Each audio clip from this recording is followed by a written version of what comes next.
Assalamualaikum warahmatullahi wabarakatuh. Perkenalkan, nama saya Hilima Lutfia. Saya mahasiswi Pendidikan Bahasa dan Sastra Indonesia di Universitas Muhammadiyah Sukabumi semester 7.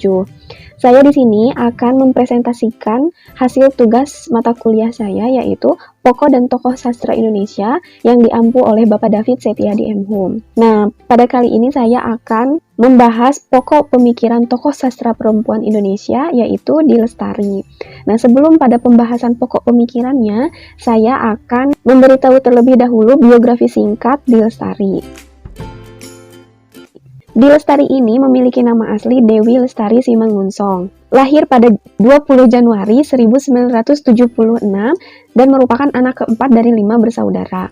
Di Lestari lulus sebagai sarjana ilmu politik dari FISIP Universitas Parahyangan Bandung, jurusan Hubungan Internasional. Di Lestari ini dikenal luas oleh masyarakat sebagai seorang novelis setelah meluncurkan novel pertamanya, yaitu Supernova 1, Ksatria, Putri, dan Bintang Jatuh. Karya-karyanya itu banyak digemari dan menjadi bestseller.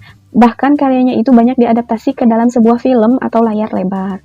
Nah, karya-karyanya Di Lestari itu diantaranya ada serial Supernova. Yang pertama adalah Ksatria, Putri, dan Bintang Jatuh. Yang kedua adalah Akar, yang ketiga Petir, yang keempat Partikel, yang kelima Gelombang, dan yang terakhir yaitu Intelijensi Embun Pagi. Lalu ada pula Kepingan Supernova, lalu Madre, lalu Filosofi Kopi, Perahu Kertas, Aroma Karsa, Recto Verso, dan pada saat ini ia meluncurkan novel trilogi yaitu Rapi Jali 1 Mencari, Rapi Jali 2 Menjadi, dan Rapi Jali 3 Kembali.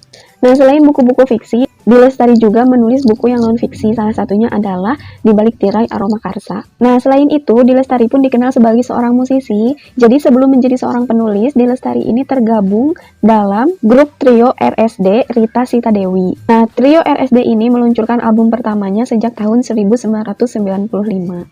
Nah, Di Lestari ini aktif bermusik hingga saat ini. Ia juga beberapa kali menggabungkan antara prosa dan musik, seperti pada buku Recto Verso yang berisi 11 prosa dan 11 lagu. Lagu hitsnya yang ada dalam buku Recto Verso ini adalah Malaikat Juga Tahu. Silakan kau adu, malaikat juga tahu siapa yang jadi juaranya. Saat ini, di tengah peluncuran proses novel Rapi Jali yang terakhir, Di menulis book soundtrack untuk Rapi Jali ini, dan ada lagu yang sudah ia rilis, yaitu lagu yang berjudul Kinari, dan ia berkolaborasi dengan Iwan Fals. Dari satu pintu rahasia engkau tiba, separuh dewi dan bidadari kau bernyanyi. Nah, jadi itu dia biografi singkat Di Lestari. Nah, jadi sudah diketahui ya bahwa Di Lestari itu merupakan tokoh sastra perempuan Indonesia yang aktif menulis karya sastra berjenis prosa. Di Lestari ini merupakan penulis yang memiliki keunikannya sendiri, menyuguhkan cerpen atau novel yang menunjukkan berbagai dunia dan cerita yang unik. Pengaluran dalam setiap cerita yang ditulisannya itu disajikan dengan sangat matang dan selalu memberikan fakta atau ilmu pengetahuan tertentu sesuai dengan tema cerita secara detail atau jelas. Nah, hal itu pun membuat cerita yang Di Lestari tulis, yang Di Lestari suguhkan itu terasa sangat nyata. Tentunya dapat membuat pembaca ini larut ke dalam cerita atau dunia yang dialami tokoh dalam cerita-cerita yang Di Lestari tulis itu. Nah, terlebih bahasa yang Di Lestari gunakan itu adalah bahasa Indonesia yang sederhana, yang ringan, sehingga mudah dimengerti oleh setiap pembaca. Nah, berangkat dari hal tersebut, saya itu dapat menyimpulkan pokok pemikiran Di Lestari itu seperti apa. Menurut saya, Di Lestari itu dalam setiap karyanya itu menampilkan dirinya dan dunianya. Jadi Di Lestari ini sangat memikirkan alur dan struktur penceritaan dalam setiap karyanya. Nah, selain itu, Di Lestari juga menonjolkan sisi kecerdasan dalam dunia imajinasinya. Karena dalam setiap karyanya itu selalu memuat banyak ilmu pengetahuan. Di Lestari ini menggabungkan antara sains dan fiksi, sehingga cerita yang ia tulis itu dapat terasa hidup, dapat terasa nyata, dan membuat pembaca itu larut dalam cerita-ceritanya. Nah, hal ini itu senada dengan apa yang diucapkan oleh Di Lestari dalam sebuah acara di stasiun TV. Kita tonton bareng-bareng ya. Aku percaya sebetulnya seni membuat cerita fiksi itu terasa nyata adalah kemampuan kita mengolah fakta ke dalam fiksi. Iya, iya, iya. Nggak harus 100% semuanya fakta, karena kalau udah fakta semua berarti bukan karya fiksi lagi. Iya. Tapi sedikit-sedikit cuma bisa membuat orang merasa bahwa ini beneran nggak sih? Ini real nggak sih? Jadi Nah, dari cuplikan tadi dapat diketahui bahwa di Lestari itu memikirkan gitu bagaimana cerita fiksi yang ia tulis itu dapat memberikan kesan yang nyata dan juga hidup, yaitu dengan menggabungkan antara sains dengan imajinasinya. Nah, oleh karena itu tentunya dia memerlukan pengetahuan yang sangat luas. Terlebih cerita-cerita yang ia buat itu tokoh yang hidup di berbagai dunia yang berbeda. Gaya hidup yang berbeda, pekerjaan yang berbeda, lingkungan yang berbeda, dan lain sebagainya. Sehingga di Lestari ini memerlukan banyak pengetahuan dan pengalaman. Nah, hal ini dapat ia atasi dengan melakukan suatu riset. Nah, hal ini juga dibahas oleh di Lestari dalam suatu wawancara di kanal YouTube. Ini dia. Setiap tokoh kan memang punya kehidupan yang beda-beda banget. Itu untuk semua elemen kehidupan itu aku riset gitu. Kayak misalnya untuk petir tuh, aku benci banget kesetrum. Sumpah, kesetrum. Tapi saat itu kan aku mau bicara tentang terapis listrik, gitu kan. Jadi akhirnya aku menemukan seseorang yang beneran dia kalau terapi orang pakai listrik. Ya aku mesti rela disetrum sama Dr. Henry itu gitu, supaya tahu rasanya. Nah, dari tayangan tersebut kita dapat mengetahui bahwa untuk mengumpulkan informasi-informasi yang sangat jelas, akurat, dan sangat luas, di Lestari ini melakukan sebuah riset dan hidup sebagai tokoh yang akan diciptakannya, atau tokoh yang ada dalam imajinasinya.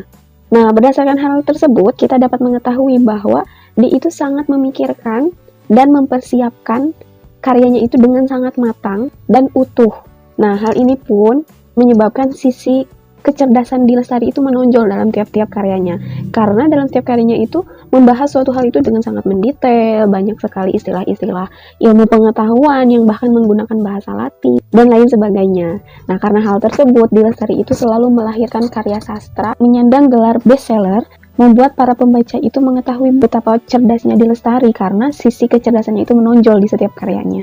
Nah, berdasarkan pernyataan-pernyataan tadi, saya dapat melihat apa tujuan di Lestari itu menulis sebuah karya gitu. Jadi menurut saya, selain berbisnis, di Lestari itu membuat karya sastra menurut saya tidak dengan tujuan-tujuan tertentu yang spesifik gitu, tetapi di Lestari itu membuat karya atau menulis suatu karya itu untuk kepuasan diri sendiri gitu. Jadi berangkat dari keinginan untuk memenuhi rasa penasaran, rasa keingintahuan mengenai hal tertentu yang berkembang dalam dunia imajinasinya, dan membagikan pengetahuan yang dimiliki oleh kepada setiap pembacanya, seperti petuah-petuah, pelajaran-pelajaran hidup yang dikemas dalam sebuah fiksi.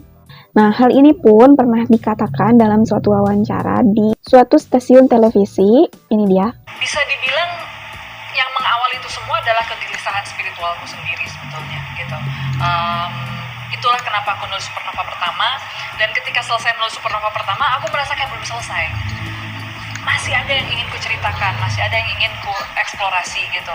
Tapi karena aku tahu kapasitasku di sini, waktu itu kan umur 20-an ya, siapa sih yang mau percaya petuah-petuah kehidupan dari anak umur 20-an tahun gitu. Jadi akhirnya aku kemas dengan sesuatu yang aku memang suka, which is fiksi. Ya udah, akhirnya semua itu terkemas dalam format fiksi. Tapi di dalamnya sendiri ya, itulah kompilasi dari perenunganku, kegelisahanku, pertanyaan-pertanyaanku. Nah, dari pernyataan tersebut juga, itulah yang semakin meyakinkan saya bahwa di Lestari itu sangat totalitas dalam menciptakan suatu karya. Bukan hanya sekedar menulis dan mencetak buku lalu mendapatkan keuntungan, tetapi di Lestari ini memikirkan karyanya dengan sangat matang, memikirkan struktur ceritanya, pengetahuan dan petuah yang bisa didapatkan oleh setiap pembacanya, serta ia mengalami dan hidup di dalam dunia yang akan diimajinasikannya demi mendapatkan kesan nyata dalam setiap ceritanya itu. Nah, jadi yang tadi semua itu berdasarkan pembuatan karyanya ya. Saya akan membahas dari segi novel atau ceritanya. Seperti yang sudah selalu disebutkan tadi ya, bahwa karya-karya di Lestari itu memiliki keunikannya sendiri yang tentunya menjadi ciri khasnya. Berasal dari ide pemikirannya yang menjadikan cerita-ceritanya itu unik, membuat pembaca larut dalam ceritanya, dan juga cerita-cerita yang di Lestari tuangkan itu terasa nyata. Nah, dimulai dari struktur atau konsep cerita. Menurut saya, di Lestari ini memikirkan rencana atau konsep ceritanya itu secara utuh sejak awal. seperti bagaimana ceritanya akan disampaikan, akan dituangkan seperti apa, bagaimana mengawali dan mengakhiri ceritanya, dan lain sebagainya. Nah, tentunya setiap penulis itu memang akan memikirkan struktur dan konsep karyanya sejak awal. Namun melihat perjalanan bagaimana dia mempersiapkan setiap karyanya itu dengan utuh, dengan matang, melakukan riset yang menyeluruh dan lengkap, sehingga membuat karyanya itu menjadi unik dan menjadi ciri khasnya, serta digemari oleh banyak pembaca. Seperti perjalanan 15 tahun Supernova yang sempat rehat selama 8 tahun, D. Lestari pernah mengatakan bahwa serial terakhir Supernova, yaitu Intelijensi Embun Pagi ini pernah ia umumkan di tahun 2002. Sedangkan Intelijensi Embun Pagi ini rilis pada tahun 2016. Nah, artinya di sini bahwa D. Lestari itu sangat memikirkan konsepnya dengan matang sejak awal. Jadi dipikirkan dengan matang bagaimana D. Lestari akan menuangkan setiap karyanya itu. Selain itu, di tahun ini, pada karya terbarunya, ia kembali dengan konsep buku yang menarik, yaitu novel Rapi Jali yang dikemas menjadi sebuah novel trilogi, ditambah lagi dengan book soundtrack Rapi Jali.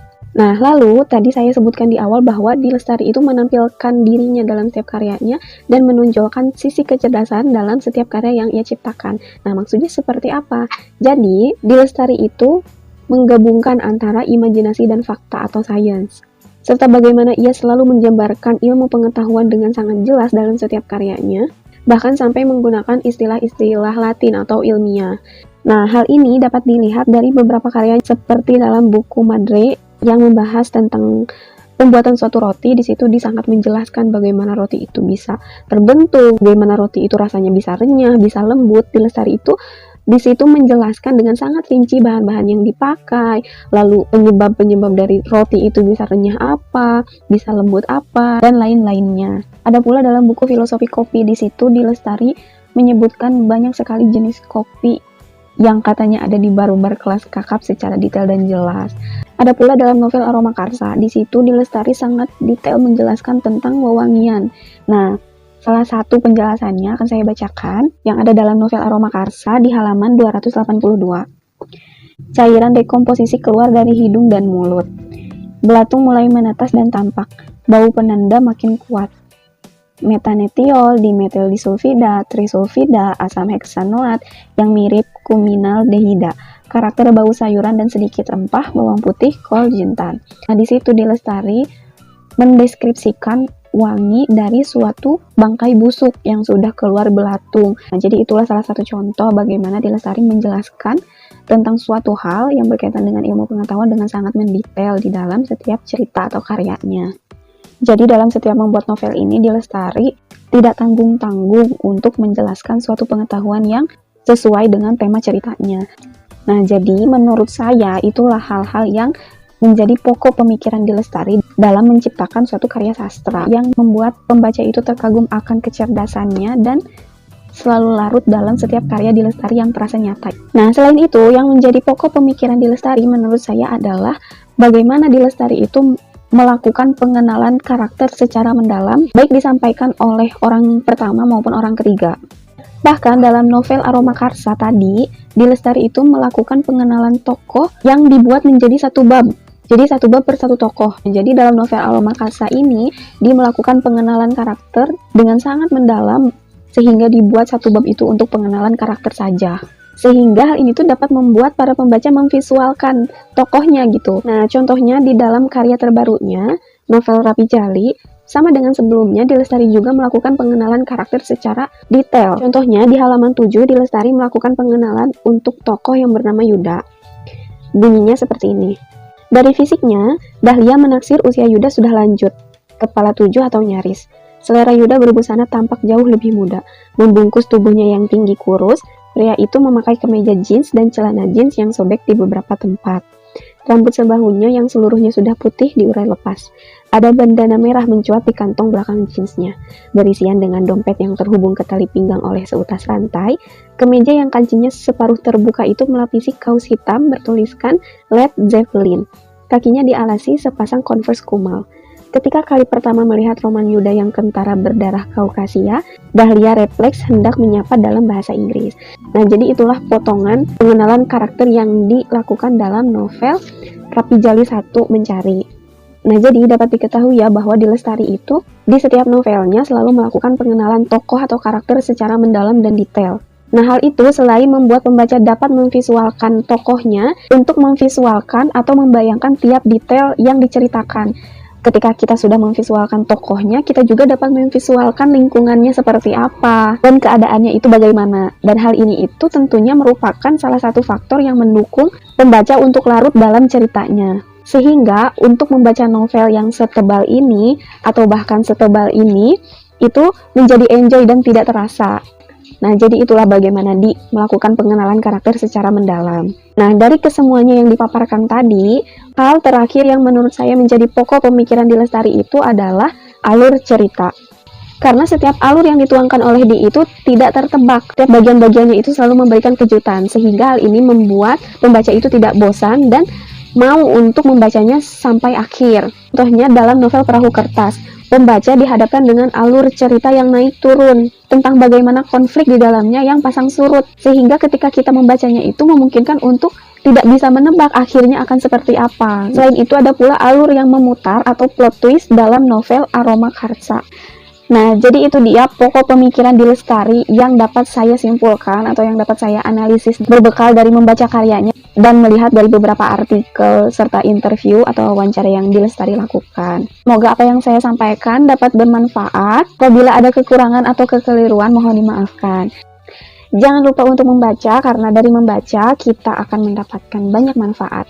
Kalau misalnya tidak terbiasa membaca, maka carilah satu buku yang cocok dengan kita, karena dari buku itu akan mengantarkan pada buku-buku lainnya. Seperti yang dikatakan oleh Najwa Shihab bahwa cuma perlu satu buku untuk jatuh cinta pada membaca. Cari buku itu, mari kita jatuh cinta. Terima kasih. Wassalamualaikum warahmatullahi wabarakatuh.